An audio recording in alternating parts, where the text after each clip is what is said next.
پیغمبر علیه الصلاة والسلام لره یوه ښځه راله.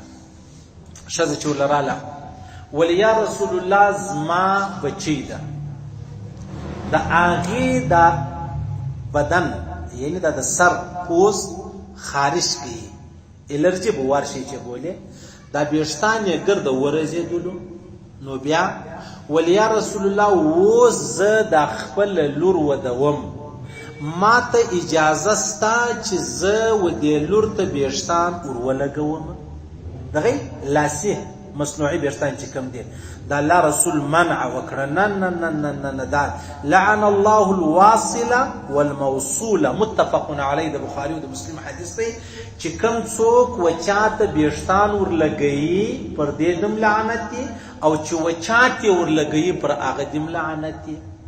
اوس ګوره دا کوچنی بچی ده، اوس ودیږي پر سر باندې ویښتان نسته او دا ډېر لوی عیب دی.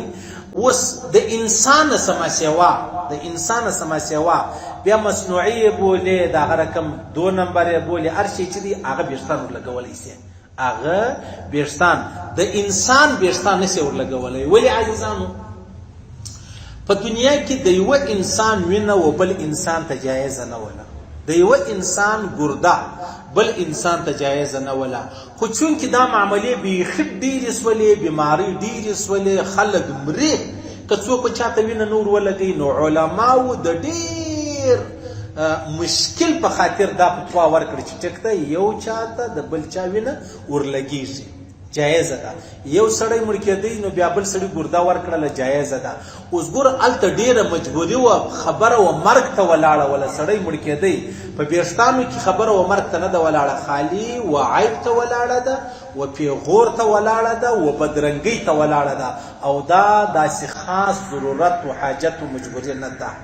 نو چې نه ده نو لحاظه د یوې زنانې ویښتان و بلې زنانو ته ورلګول دا حرام کار دی.